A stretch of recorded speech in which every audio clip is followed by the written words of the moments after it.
30 meters inside a cave in South Africa, in total darkness, researchers found something that genuinely shouldn't be there. Burnt bone. Not scattered near the entrance, where sunlight reaches and wildfires can occasionally sweep in, deep inside, well past the point where any natural fire from outside the cave could possibly spread. And when scientists dated the sediment layer surrounding those bones, the number that came back was almost hard to believe, as far back as 1.8 million years ago.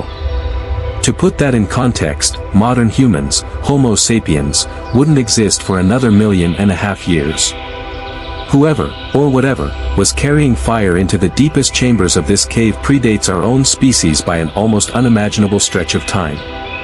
The cave is called Wonderwerk, tucked into the edge of the Kalahari in South Africa's northern Cape, and it has been occupied, on and off, for close to 2 million years, making it one of the longest continuously significant sites in the entire story of human evolution. Researchers already knew fire had been used here roughly 1 million years ago, that much was well established. What nobody expected was a second, much older, much deeper layer, hiding hundreds of thousands of years further back in time, waiting for the right technique to reveal it. This is the story of how that evidence was found, why its location makes an accidental wildfire nearly impossible to explain, and what it means that something without a modern brain, modern hands, or a modern voice was already managing fire this early in our family's history. Wonderwerk Cave sits at the edge of the Kalahari Desert, in a landscape that has shifted between grassland and semi-arid scrub for millions of years, exactly the kind of dry environment where wildfires, sparked by lightning, would have been a regular, expected part of the ecosystem. The hominins living in and around this cave during the early Pleistocene were almost certainly an early population of Homo erectus, identified by their association with a distinctive style of stone tool called Acheulean hand axes, sturdy, deliberately shaped implements found scattered throughout the same sediment layers as the burnt material. These weren't opportunistic scavengers stumbling through an empty landscape. The tools alone tell us this was a population capable of sustained, planned, repeated behavior, exactly the kind of behavioral pattern you'd expect from a group also capable of managing fire deliberately, rather than simply reacting to it by chance. The cave itself offered obvious advantages: shelter from weather, protection from the region's substantial predator population, and, if fire could genuinely be introduced and kept alive inside it, an extraordinarily safe, defensible place to rest through the night. The question researchers have wrestled with for decades wasn't whether early hominins ever encountered fire. Wildfires were common, and any hominin population living in this landscape would have seen them regularly. The real question was whether they were capable of doing something with that fire, capturing it, carrying it, and keeping it burning somewhere it wouldn't naturally reach. Proving deliberate fire use from a nearly 2-million-year-old bone fragment is genuinely difficult. Bone doesn't come stamped with a date, and the visible signs of ancient burning can be extremely subtle, sometimes invisible entirely to the naked eye, especially after millions of years of mineral change have altered the bone's surface. For years, this made claims of very early fire use controversial across the field, with critics reasonably pointing out that older evidence often couldn't be reliably distinguished from natural background processes, or from bones that had simply been affected by heat and pressure underground over immense stretches of time.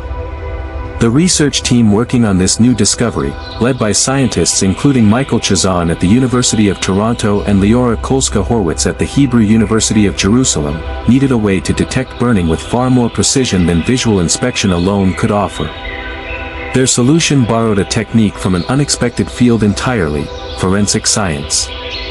Heating bone changes its internal chemical structure in specific, detectable ways, and those changes can be revealed using a method that measures how the material responds to focused light. Bones that had been exposed to fire glowed differently under this analysis than bones that hadn't, creating a genuinely objective, repeatable signal that didn't depend on subjective visual judgment at all. The team applied this technique to hundreds of small bone fragments recovered from Wonderwerk Cave's deepest, oldest sediment layers, and a consistent pattern of burnt material emerged, dated to between 1.07 and 1.79 million years ago. Chazan himself has said he's comfortable placing the strongest evidence specifically around 1.7 to 1.8 million years, based on the deepest and most consistent layer identified. But the dating alone isn't what makes this discovery convincing.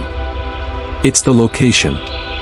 These burnt fragments were recovered more than 30 meters inside the cave, well past the point where sunlight reaches, and just as importantly, well past the point where a wildfire burning across the grassland outside could plausibly spread.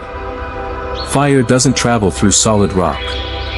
For burnt material to end up this deep inside a cave passage, something had to carry it there, deliberately, on multiple separate occasions, based on how the burnt fragments were distributed. And that distribution turned out to be the second piece of compelling evidence. Rather than being scattered evenly and randomly throughout the sediment, the way you'd expect from some slow, incidental natural process, the burnt bones appeared in distinct, separate clusters, concentrated in specific spots, at specific depths. Exactly the pattern you'd expect from repeated visits to the same general fire use area over a long stretch of time. It's worth being precise about what this evidence does, and doesn't, prove. The researchers are careful to note that there's still no evidence these hominins could create fire from scratch, no clear sign of fire-starting tools or techniques from this period.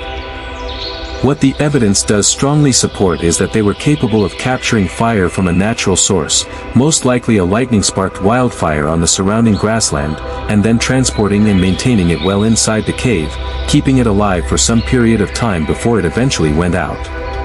That distinction matters enormously for how we understand hominin cognition at this stage. Capturing an ember, carrying it without extinguishing it, feeding it appropriate fuel, and keeping it burning inside a completely different environment from where it originated requires real planning, real behavioral coordination, and a genuine understanding of what fire needs to survive. It's a meaningfully different, more sophisticated behavior than simply standing near a fire that happens to be burning nearby. This deeper layer at Wonderwerk builds directly on an earlier discovery at the very same cave, where researchers had already confirmed fire use at a shallower, more recent layer dated to roughly 1 million years ago. The new findings don't replace that earlier evidence, they extend the site's fire use record back by hundreds of thousands of additional years, making Wonderwerk one of the longest continuous records of hominin fire association anywhere on the planet. This kind of evidence matters because the debate over when hominins first controlled fire has been one of the most contested questions in the entire field for decades. Several other sites across Africa have produced claims of fire use reaching back 1.5 million years or further, but many of those claims remain genuinely disputed, largely because researchers couldn't confidently rule out natural wildfire as the source of the burning. What makes the new Wonderwerk evidence unusually strong is exactly the combination this video has walked through: burnt material found far beyond where a natural fire could reach, clustered in a pattern consistent with repeated deliberate use rather than random chance, dated using an independent and objective forensic technique rather than visual inspection alone. Individually, each of those three factors would be suggestive. Together, they form one of the more convincing cases the field has produced for genuinely early, genuinely deliberate fire management, not proof of fire starting, but strong evidence of fire capture, transport, and maintenance at a point in human evolutionary history nearly 1 million years earlier than most previous confident estimates allowed for. Picture what this behavior would have actually meant for the hominins living it.